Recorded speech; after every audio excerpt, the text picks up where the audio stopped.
Marcos capítulo 15, a partir del versículo 22. Le llevaron al lugar llamado Gólgota, que traducido significa lugar de la calavera, y trataron de darle vino mezclado con mirra, pero él no lo tomó. Cuando le crucificaron, se repartieron sus vestidos echando suertes sobre ellos para decidir lo que cada uno tomaría. Era la hora tercera cuando le crucificaron, y la inscripción de la acusación contra él decía: el Rey de los Judíos. Crucificaron con él a dos ladrones, uno a su derecha y otro a su izquierda, y se cumplió la escritura que dice: y con los transgresores fue contado. Y los que pasaban le injuriaban meneando la cabeza y diciendo: va, tú que destruyes el templo y en 3 días lo reedificas, sálvate a ti mismo descendiendo de la cruz. De igual manera también los principales sacerdotes junto con los escribas, burlándose de él entre ellos, decían: a otro salvó, a sí mismo no puede salvarse. Que este Cristo, el Rey de Israel, descienda ahora de la cruz para que veamos y creamos. Y los que estaban crucificados con él también le insultaban.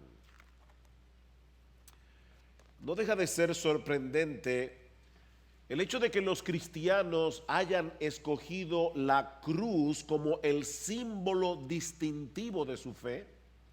Si tomamos en cuenta que desde el inicio de la iglesia, la cruz fue uno de los tropiezos más grandes que enfrentaron los cristianos para la propagación del evangelio.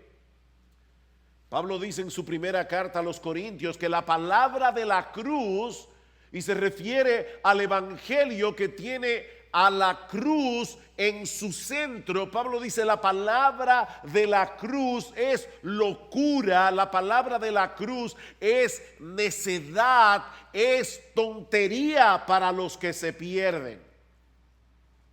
Tanto para la sociedad greco-romana como para los judíos era completamente absurdo pensar que el Salvador de los pecadores haya sido un hombre que fue clavado en una cruz romana como el peor de los criminales.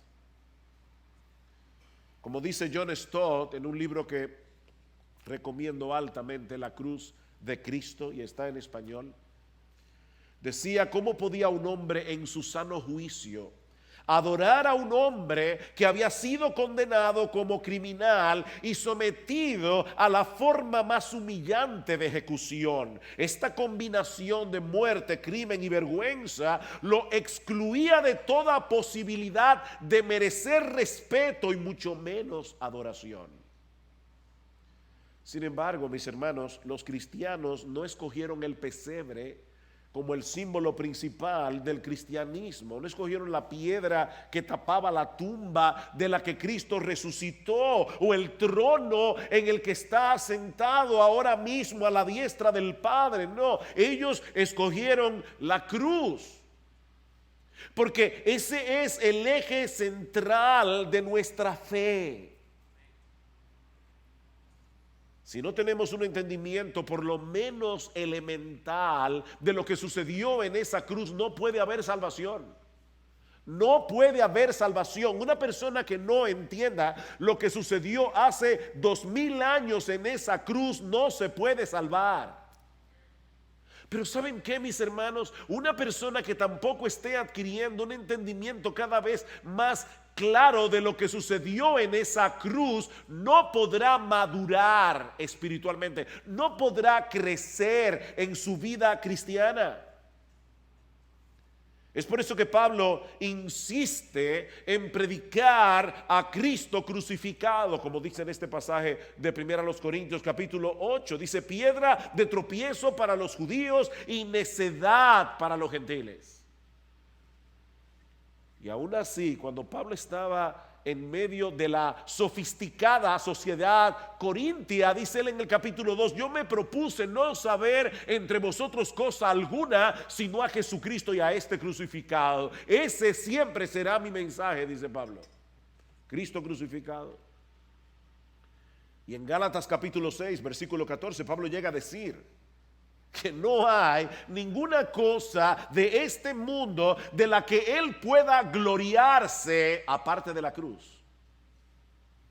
Que jamás acontezca, dice Pablo, que yo me gloríe, sino en la cruz de nuestro Señor Jesucristo, por el cual el mundo ha sido crucificado para mí y yo para el mundo. Entre nosotros y el mundo hay una cruz, dice Pablo, la cruz de nuestro bendito Señor y Salvador. Y eso cambia por completo nuestra perspectiva de la vida. Eso cambia por completo nuestras prioridades. Eso cambia nuestros valores, aún la forma como reaccionamos ante el sufrimiento. Pero sobre todas las cosas, eso cambia radicalmente nuestra teología. Eso cambia lo que pensamos de Dios. Eso cambia radicalmente la forma como nos relacionamos con Dios. De manera, mis hermanos, que necesitamos entender qué fue lo que sucedió en esa cruz. Porque de ese entendimiento no solo depende nuestra salvación, de ese entendimiento depende cómo vamos a vivir nuestra vida cristiana práctica, aquí y ahora. Y por eso debe ser nuestra oración en esta mañana, que el Señor nos conceda la oportunidad de ver este pasaje como si estuviéramos al pie de la cruz, no como meros espectadores que sienten pena de Jesús, como decíamos el domingo pasado, sino como fervientes adoradores que contemplan los sufrimientos de su Salvador con un profundo sentido de asombro, con un espíritu contrito y con un corazón lleno de gratitud. El domingo pasado veíamos a Jesús caminando tambaleante por la vía dolorosa hacia el lugar de su ejecución, tan debilitado por los golpes, por la pérdida de sangre, por la humillación de la que había sido objeto durante horas, que los soldados romanos tuvieron que escoger a un hombre llamado Simón de Cirene para que le ayudara a cargar la cruz. Y es precisamente en este punto donde vamos a retomar la parte de la historia que Marcos continúa narrándonos en este pasaje y que vamos a considerar en esta mañana bajo 5 encabezados. En primer lugar, vamos a ver la llegada al Calvario. Marcos capítulo 15, versículo 22. Y le llevaron al lugar llamado Gólgota, que traducido significa lugar de la calavera. Y trataron de darle vino mezclado con mirra, pero él no lo tomó.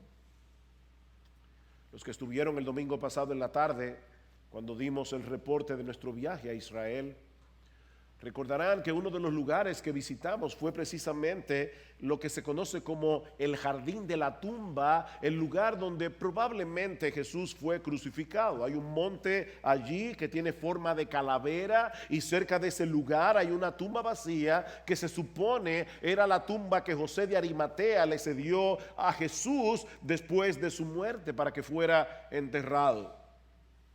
Es posible que ese haya sido el lugar de la crucifixión, pero ¿saben qué, mis hermanos? Eso es algo que no podemos saber con certeza, porque hay otros lugares en Jerusalén que también parecen encajar con la información que nosotros encontramos en el Evangelio.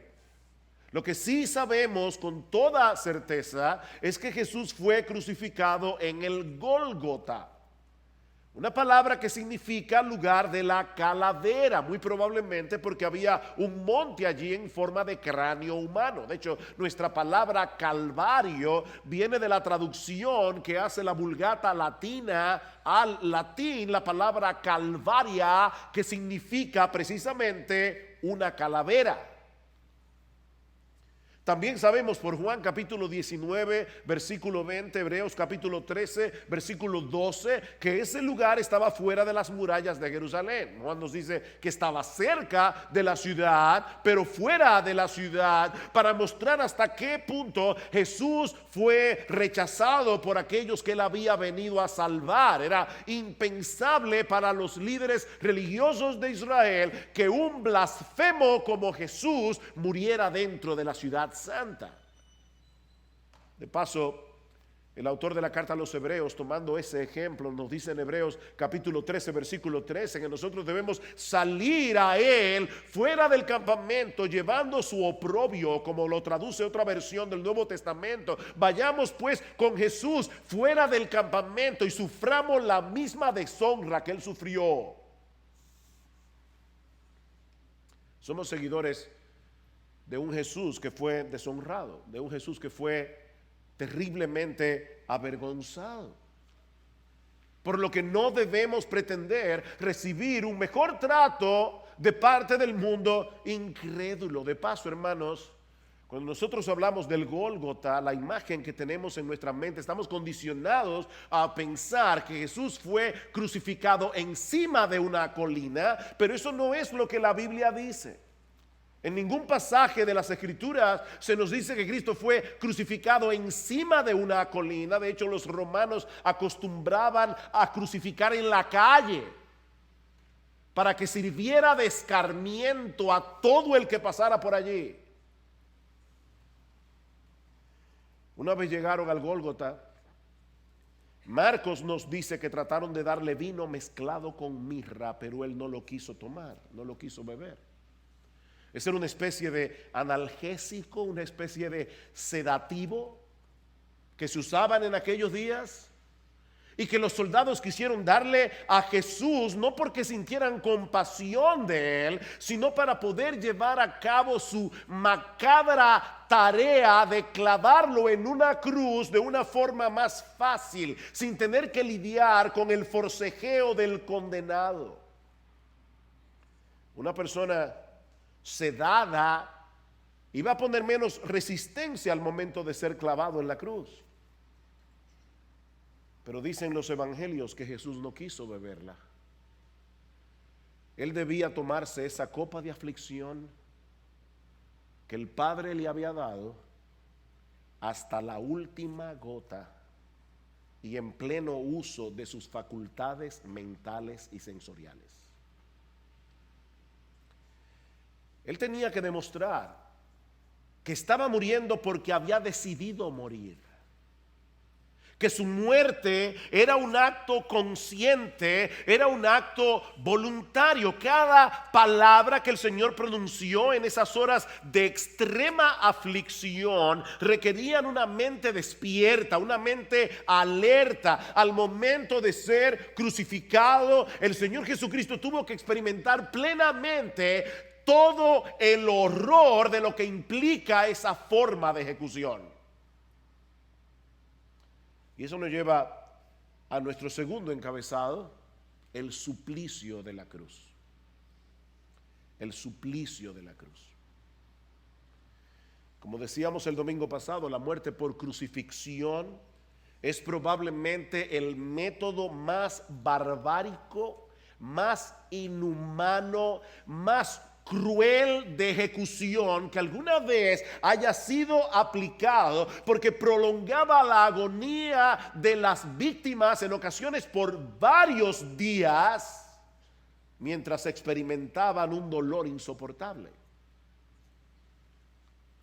Tal parece que esta forma de ejecución fue inventada por los persas, luego fue perfeccionada por los romanos, que las reservaban únicamente para los esclavos o para cualquier criminal extranjero que fuera considerado como indigno de ser tratado como un ser humano.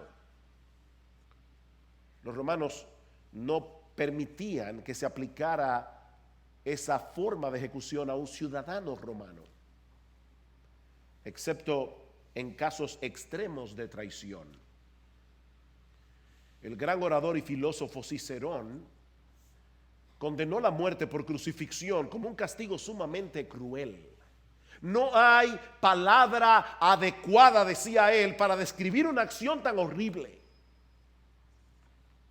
Y hablando en defensa de un senador romano que había sido acusado de asesinato y que algunos estaban abogando porque fuera crucificado, y Cicerón sale en su defensa y dice: la sola palabra cruz no debería figurar en el léxico de un ciudadano romano. Más aún, debería ser desterrada de sus pensamientos, sus ojos y sus oídos. Es indigno que de un ciudadano romano y de un hombre libre no solo soportar los procedimientos propios de la crucifixión, sino también el verse expuesto a ellos, a la expectativa, incluso a la mención del hecho. En otras palabras, Cicerón está diciendo que es impropio que un ciudadano romano tuviera que sufrir la agonía de pensar en la posibilidad de ser crucificado.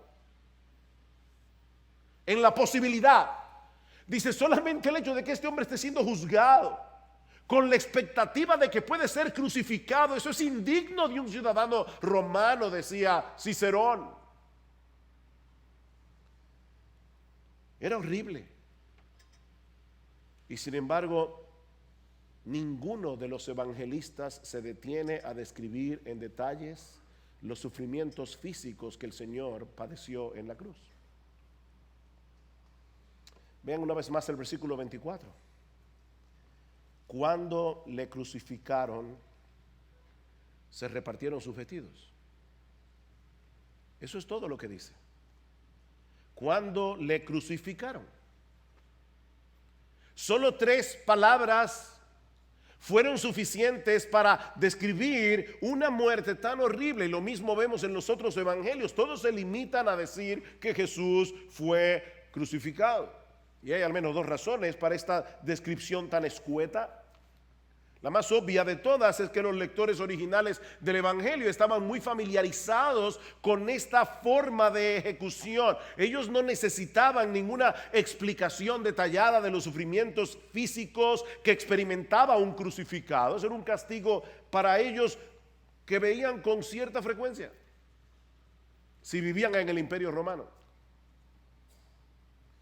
Pero es probable también que los evangelistas quisieran poner un mayor énfasis en lo que Jesús tuvo que padecer, tanto a nivel emocional como a nivel espiritual, al tener que cargar con nuestra culpa, al tener que cargar con nuestra vergüenza en la cruz del Calvario. Mis hermanos, ningún sufrimiento físico podía compararse siquiera al hecho de haber tenido que recibir sobre sí todo el peso de la ira justa de Dios que nosotros merecíamos por nuestros pecados. Esa fue la agonía de Jesús en el huerto de Getsemaní, ¿recuerdan? Padre, si es posible, pasa de mí esta copa.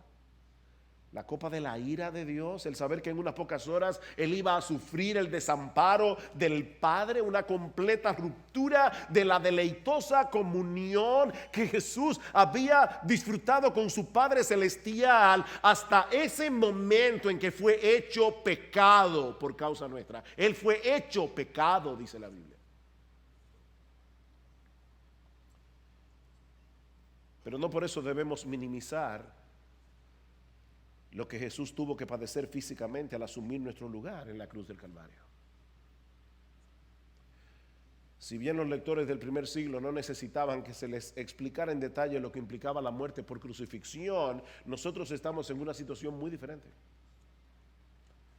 Muy diferente, sobre todo tomando en cuenta el hecho de que la cruz de Cristo ha sufrido una especie de domesticación con el paso del tiempo.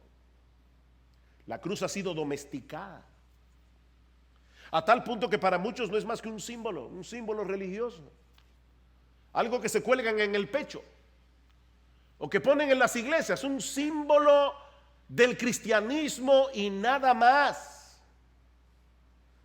Pero mis hermanos, la cruz en el primer siglo, en el tiempo del Señor, no era meramente un símbolo, era un instrumento de tortura,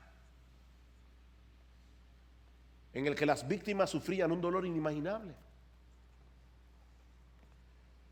Describiendo los padecimientos conectados con la muerte por crucifixión, alguien ha dicho que parece incluir todo lo que el dolor y la muerte puedan tener de terrible y espantosa: vértigo, calambres, sed, inanición, falta de sueño, fiebre, tétano, vergüenza, publicación de la vergüenza, larga duración del tormento, horror de la anticipación, mortificación de las heridas no cuidadas, por solo mencionar algunas cosas.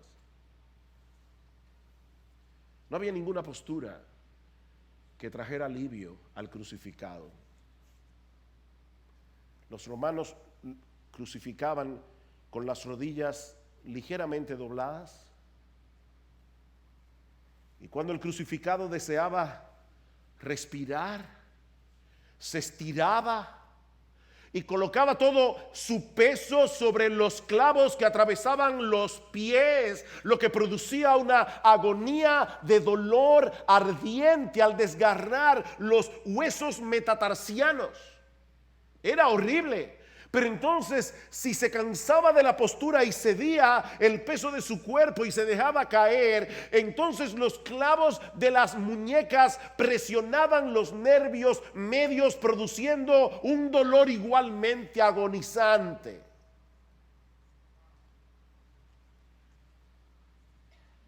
Y créanme que estoy ahorrando muchos de los detalles que yo tuve que leer en estos días sobre los padecimientos de un crucificado. Y ese fue el instrumento de tortura en el que fue ejecutado nuestro bendito Señor y Salvador. Y mientras eso sucedía, Marcos nos dice que los soldados estaban al pie de la cruz repartiéndose sus vestidos.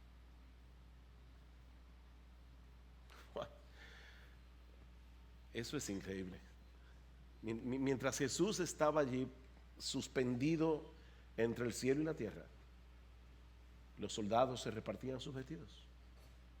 Marcos nos da la escena más ampliamente. Dice: los soldados, cuando crucificaron a Jesús, tomaron sus vestidos e hicieron 4 partes, una parte para cada soldado. Y tomaron también la túnica, que era sin costura, tejida en una sola pieza. Por tanto, se dijeron unos a otros: no la rompamos. Ellos estaban allí hablando. No la rompamos, no, echemos suerte sobre ellas para ver de quién será. Y Juan añade, para que se cumpliera la escritura, Salmo 22, versículo 18: repartieron entre sí mis vestidos y sobre mi ropa echaron suertes. Y Juan añade, por eso los soldados hicieron eso. Por eso, para que se cumpliera un salmo que describe con detalles asombrosos los sufrimientos de Cristo en la cruz 1000 años antes de su nacimiento, cuando ese método de ejecución ni siquiera había sido inventado. Y David proféticamente describe los sufrimientos de Cristo en la cruz, detalle a detalle. Miren, es por eso que en el día del juicio no habrá excusas. No habrá excusas. Aquí está la palabra. Mi amigo que estás aquí en esta mañana, óyeme bien, en el día del juicio tú no vas a tener excusa. Dios anunció todo eso de antemano para que nosotros sepamos que esta es la infalible, inspirada, inerrante palabra de Dios. Palabra de Dios.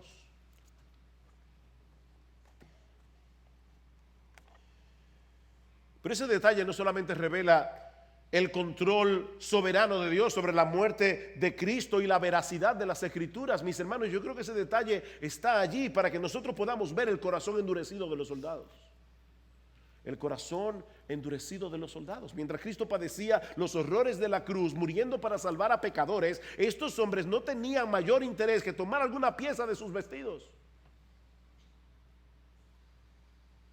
Hasta ese punto puede llegar la dureza de un corazón humano. Y yo me pregunto si habrá alguno aquí, en esta mañana, aquí en esta iglesia, escuchando este mensaje, en esa misma condición. En esa misma condición espiritual, como si la muerte de Cristo en la cruz fuera un hecho intrascendente. Algo que no tiene nada que ver con ellos, ninguna relevancia. Oh, mi amigo, este relato de la crucifixión tiene que ver contigo. Tiene que ver contigo. Cristo murió en la cruz porque tú eres pecador. Esto tiene que ver contigo. Esto no es una historia pasada.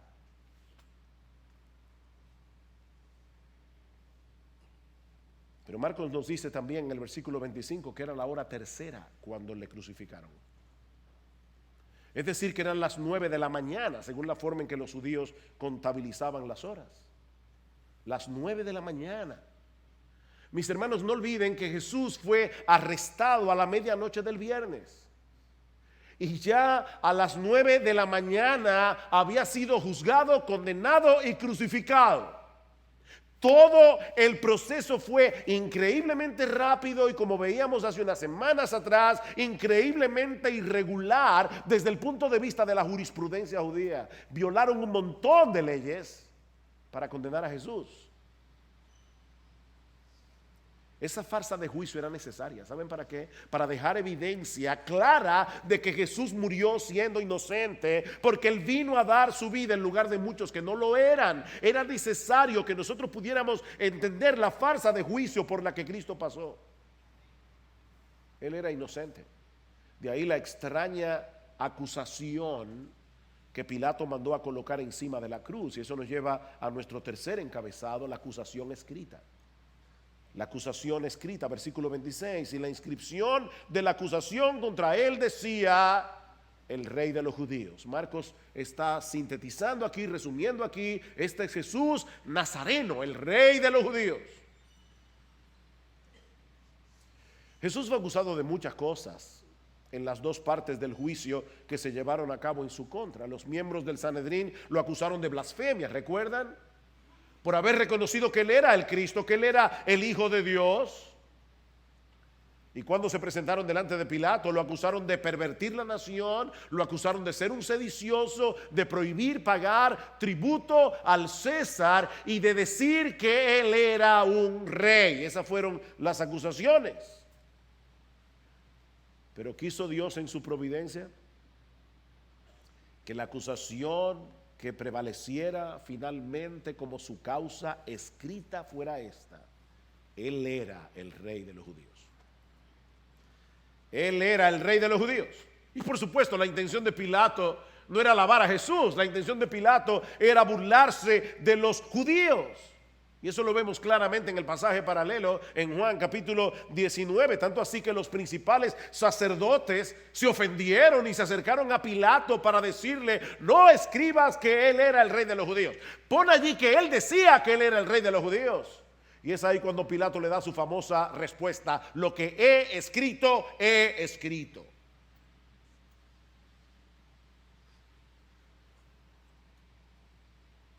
A pesar de la intención burlona de Pilato,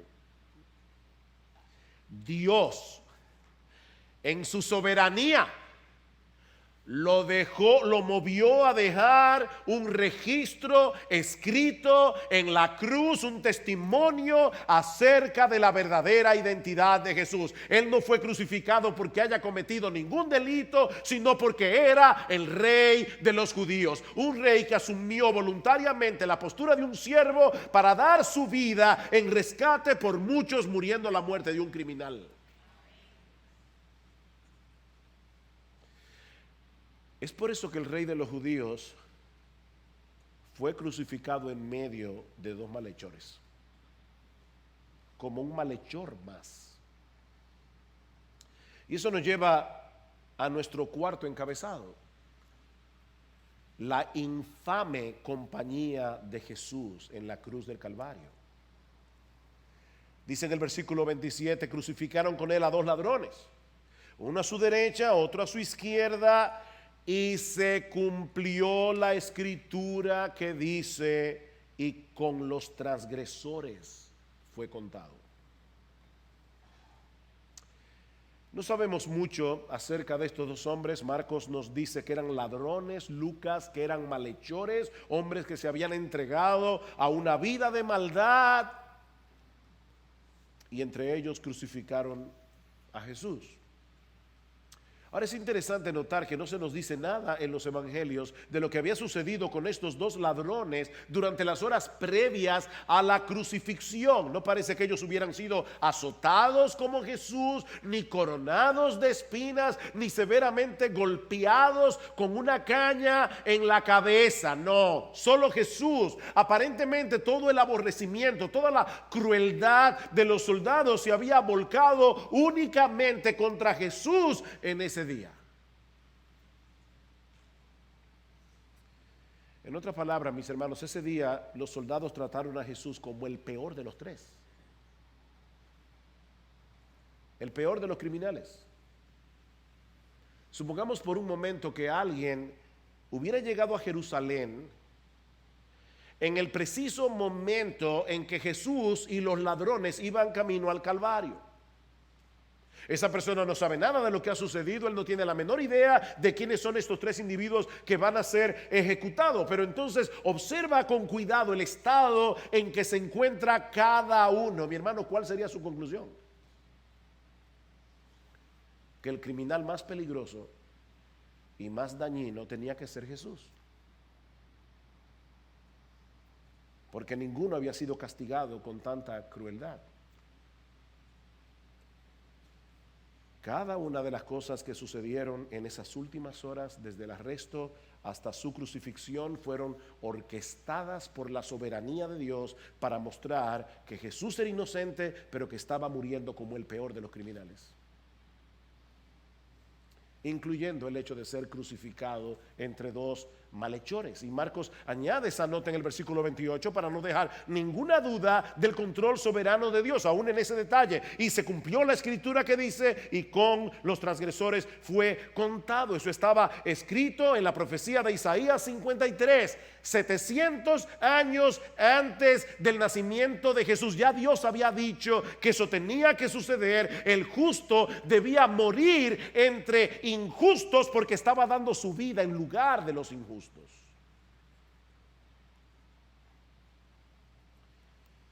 Pero hay una escena más en nuestro texto y que veremos mucho más brevemente: las burlas y los insultos alrededor de la cruz.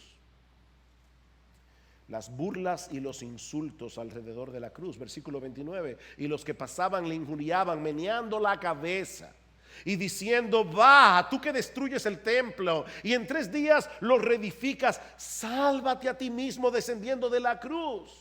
De igual manera también los principales sacerdotes junto con los escribas, burlándose de él entre ellos, decían: a otros salvó, a sí mismo no puede salvarse. Que este Cristo, el Rey de Israel, descienda de la cruz ahora para que veamos y creamos. Y dice Marcos que lo mismo hacían los que estaban crucificados con él. Como si no hubiera sido suficiente la humillación a la que había sido sometida en el pretorio y el dolor insoportable de la cruz, ahora la multitud continúa descargando su furia contra Jesús a través de burlas e insultos. Si dices tener tanto poder como para reedificar el templo en 3 días, ¿por qué no te bajas de la cruz? Sálvate a ti mismo. Y lo mismo decían los sacerdotes. Si de verdad eres el Cristo, y me imagino las muecas, si de verdad eres el Cristo, el Rey de Israel, demuéstralo, bájate de la cruz y vamos a creer en ti. Ese fue el último intento de Satanás, de que Cristo no muriera en la cruz. Esa fue su intención desde el principio: mover a Cristo, tentarlo a que Cristo buscara gloria sin cruz. La misma tentación que tú y yo tenemos que soportar todos los días: gloria sin cruz. Lo que ellos no sabían es que al hacer lo que estaban haciendo, estaban cumpliendo lo que Dios había profetizado otra vez 1000 años antes en el Salmo 22. Todos los que me ven de mí se burlan, hacen mueca con los labios, menean la cabeza, hasta ese detalle, menean la cabeza diciendo que se encomiende al Señor, que Él lo libre, que Él los rescate, puesto que en Él se deleita. Ahora, mis hermanos, y esto es glorioso. Aquí está la ironía de esta injuria. Los sacerdotes se están burlando de Cristo porque no podía salvarse a sí mismo. ¿Cómo es posible que tú salvaste a tantas personas durante tu ministerio, pero que no seas capaz de hacer nada para impedir tu propia ejecución? Sálvate a ti mismo. Desde una perspectiva meramente humana, eso parece absurdo, ¿no es así? Que el que decía ser el salvador del mundo no podía salvarse a sí mismo. Pero aquí está la ironía. Sin darse cuenta de lo que decían, estos sacerdotes estaban proclamando una de las más grandes verdades del Evangelio. Una de las más grandes verdades del Evangelio. Precisamente por ser el Salvador, Jesús no podía salvarse a sí mismo. Por ser el Salvador, no porque no tuviera suficiente poder como para sacarse los clavos de las manos, de los pies, bajarse de la cruz y terminar con cualquier oposición, pero mis hermanos, en un sentido mucho más profundo, Él no podía salvarse a sí mismo, porque de su muerte dependía tu salvación y la mía. Él no podía, de haberse salvado a sí mismo, Jesús habría dejado a los pecadores sin un salvador, sin nadie que pudiera pagar su deuda con la justicia de Dios. Hay algo sumamente paradójico en esta escena, porque teniendo el poder para salvarse a sí mismo por amor a nosotros, no podía hacerlo. ¿Oyeron eso? Jesús tenía poder para salvarse a sí mismo, pero nos amaba tanto, nos amó tanto, te amó tanto, mi amado hermano, que Él no podía hacerlo. Él no podía salvarse a sí mismo. Su amor por nosotros le impedía salvarse a sí mismo. Por el gozo puesto delante de Él sufrió la cruz. El gozo puesto, ¿sabe cuál era el gozo delante de Él? Tu salvación y la mía. Por el gozo puesto delante de Él sufrió en la cruz. Jesús tenía que morir, y tenía que morir de ese modo, no de otro, para poder llegar a ser nuestro sustituto. Jesús no podía morir de un infarto, Jesús no podía morir de vejez. Él tenía que morir una muerte violenta, la muerte de un criminal, y tenía que morir en una cruz para poder llevar sobre sí la maldición que pesaba sobre nosotros por causa de nuestros pecados. Tenía que morir así, no podía ser de otra forma. Ese es el argumento de Pablo en Gálatas capítulo 3, porque todos los que son de las obras de la ley, todos los que quieren salvarse guardando la ley, todos los que quieren salvarse haciendo buenas obras, están bajo maldición. Maldición. Dios te dice, mi amigo, que si tú estás tratando de salvarte guardando los mandamientos, tú estás bajo maldición, porque escrito está: maldito todo el que no permanece en todas las cosas escritas en el libro de la ley para hacerlas. Todo aquel que no guarda del pie a pa los 10 mandamientos, todos los mandamientos de Dios, desde el nacimiento hasta la tumba, está bajo maldición. Pero Pablo sigue diciendo: Cristo nos redimió de la maldición de la ley. ¿Saben cómo? Habiéndose hecho maldición por nosotros, porque escrito está: maldito todo el que cuelga de un madero, a fin de que en Cristo Jesús la bendición de Abraham viniera también a los gentiles, para que recibiéramos la promesa del Espíritu mediante la fe. Cristo cargó con nuestra maldición en la cruz, para que nosotros pudiéramos recibir la bendición de ser salvos, la bendición de ser adoptados como hijos por Dios, la bendición de ser reconciliados, la bendición de ser perdonados, únicamente por medio de la fe. Por eso decía al principio que si no tenemos un entendimiento al menos elemental de lo que sucedió en esa cruz, no puede haber salvación. Pero tampoco podemos avanzar hacia la madurez cristiana. Mis hermanos, hay al menos 4 grandes verdades que podemos aprender en esta mañana al ver a Cristo clavado en esa cruz, suspendido entre el cielo y la tierra. Y la primera es la grandeza del amor de Dios. La grandeza del amor de Dios. Mi hermano, si tú quieres saber cuán grande es el amor de Dios por los suyos, no mires a las circunstancias que te rodean. Mira la cruz. Mira a Cristo sufriendo en tu lugar, en esa cruz. Dice Romanos capítulo 5 versículo 8, mas Dios muestra su amor para con nosotros. Dios muestra su amor para con nosotros, no haciéndonos la vida fácil. Dios muestra su amor para con nosotros en que siendo pecadores, Cristo murió por nosotros. Cristo murió por nosotros.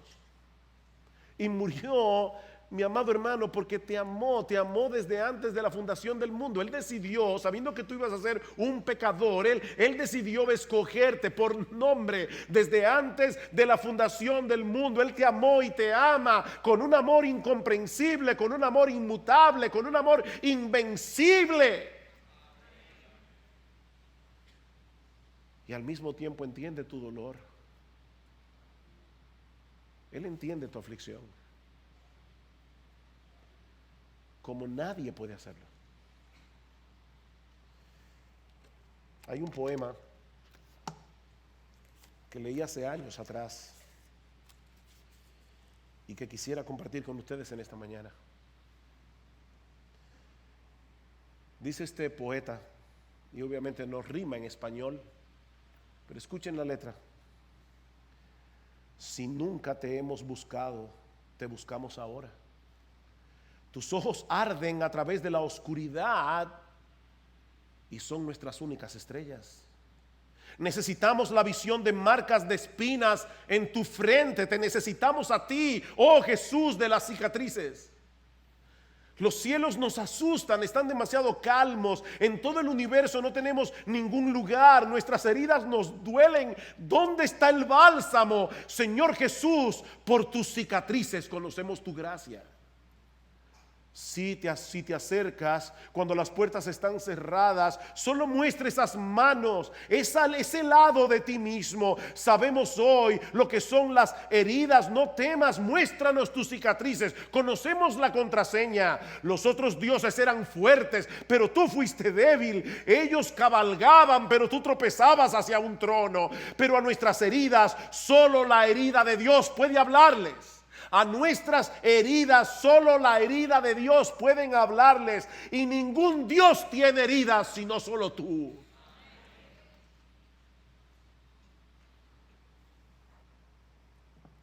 Cristo te entiende en tu dolor y te ama. Miren, el dolor es soportable. Lo que es insoportable es el desamparo de Dios. Lo que es insoportable es sentirte solo, sola, completamente solo, sin nadie que te entienda. Pero mi hermano, Cristo sufrió el desamparo del Padre para que tú nunca fueras desamparado en tu aflicción. Él te entiende, Él te ama. Yo no entiendo el amor de Dios. Yo no entiendo esa clase de amor. La clase de amor que lleva al soberano del universo voluntariamente a dejarse clavar en una cruz.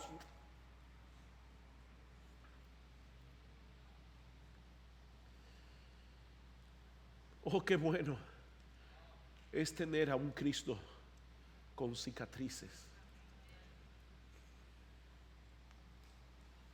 Pero en segundo lugar, al ver a Cristo clavado en esa cruz, podemos tener un mejor entendimiento de la naturaleza horrible del pecado. Hermano, nosotros estamos rodeados de pecaminosidad por todas partes. Tenemos pecado adentro, tenemos pecado afuera. Y podemos llegar a trivializar el pecado a través de la televisión, a través de la internet. Hay una campaña diabólica para que nosotros trivialicemos el pecado, para que lo veamos como poca cosa. Mira, mi hermano, cuando te sientas tentado por tus pecados favoritos, por aquellos que amamantas en tu corazón, recuerda a Cristo muriendo por ellos en esa cruz, porque fueron tus pecados, fueron los míos los que lo colocaron a Él allí. ¿Qué tan horrible es el pecado? Tan horrible que la segunda persona de la Trinidad tuvo que hacerse hombre y morir por ellos en una cruz. Así de horribles, decía el compositor escocés Horacio Bonar, alrededor de la cruz veo el tropel burlándose de los gemidos del sufriente, mas todavía parece ser mi propia voz, como si solo yo me burlara de él.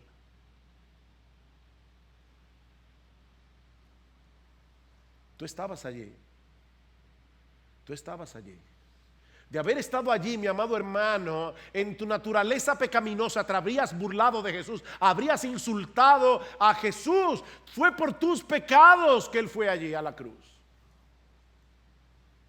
Cuán horrible es la naturaleza del pecado.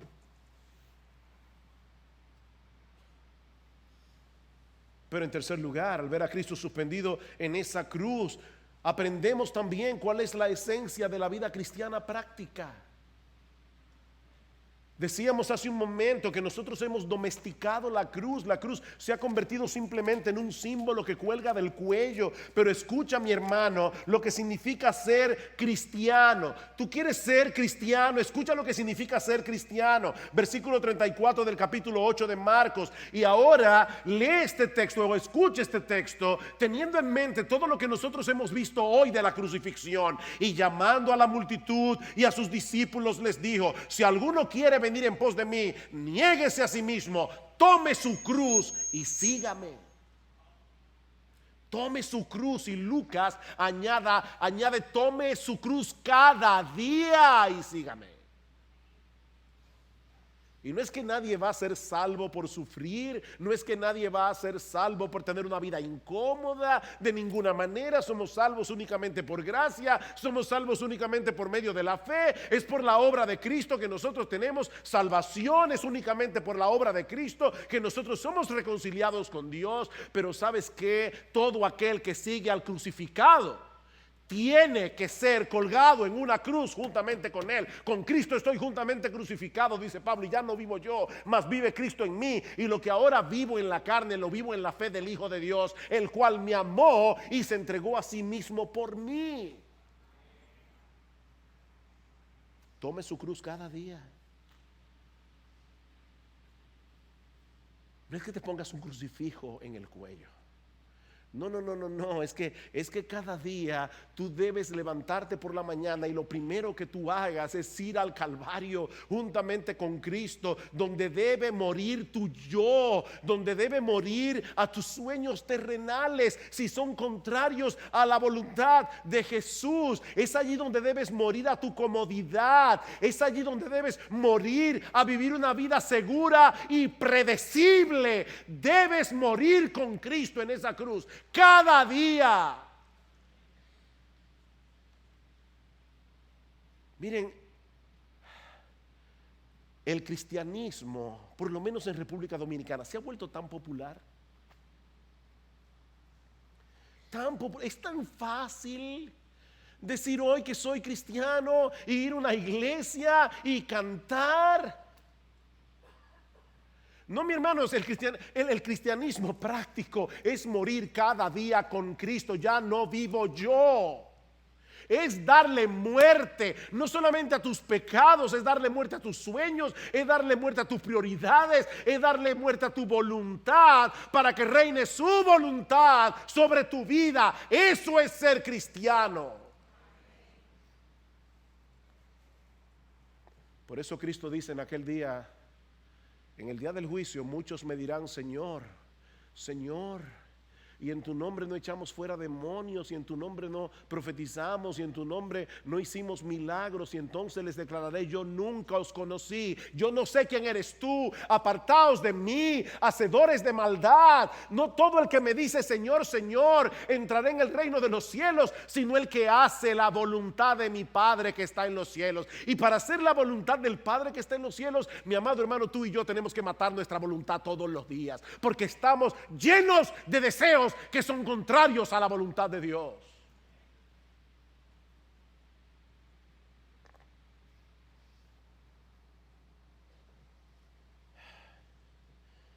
El pastor está gritando mucho hoy. Mira, déjame decirte algo. Si tú viniste a evaluar como yo predico, lo lamento, pero tú necesitas cargar tu cruz. Tú necesitas cargar tu cruz. Tú necesitas decir: ya no vivo yo. Decírtelo a ti mismo. Recuérdate cada día cuando te levantas por la mañana, Sujel Michelén, recuerda: ya no vivo yo, ya no vivo yo.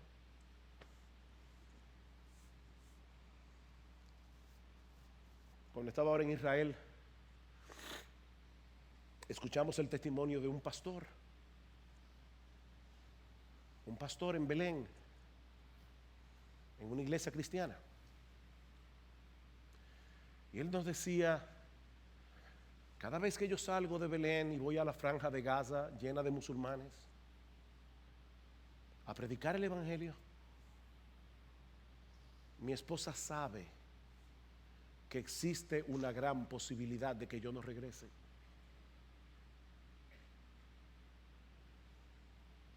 Ese hombre ha sido golpeado yo no sé cuántas veces, y aún así sigue predicando el evangelio. ¿Entiendes de qué estoy hablando? ¿Entiendes de qué se trata esto? No, la vida cristiana no es cool. La vida cristiana no se diseñó para que sea cool. La vida cristiana se diseñó para que nosotros representemos al Cristo crucificado en un mundo que lo odia. Eso es la vida cristiana, práctica. Ven, toma tu cruz, ven, toma tu cruz. Y ¿saben qué, mis hermanos? Sí debemos tomar la cruz. Y seguir a Cristo sigue siendo glorioso. Sigue siendo lo más glorioso, porque Él es lo más glorioso. ¿Sabes por qué la vida cristiana es gloriosa? Por el deleite que nosotros tenemos en Él. La razón por la que Cristo dice: toma tu cruz, no te preocupes, toma tu cruz, es porque tener a Cristo vale más que el mundo entero.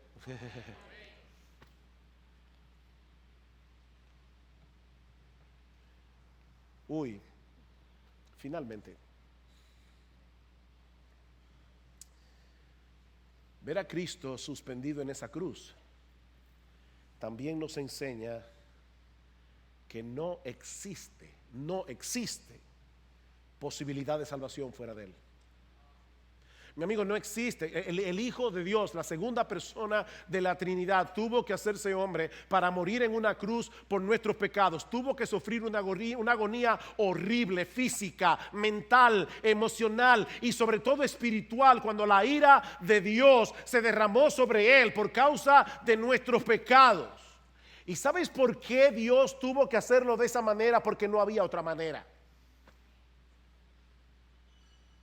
Mi amigo, no hay salvación fuera de Cristo. No hay salvación. No hay salvación en la religión. No hay salvación en guardar los mandamientos, porque no vas a poder hacerlo. No hay salvación en tu decencia. No hay salvación en tu vida moral. No hay salvación hasta que un hombre se humilla, reconoce su pecado, reconoce que merece el infierno por sus pecados y va a Cristo en desesperación diciendo: por favor, sálvame.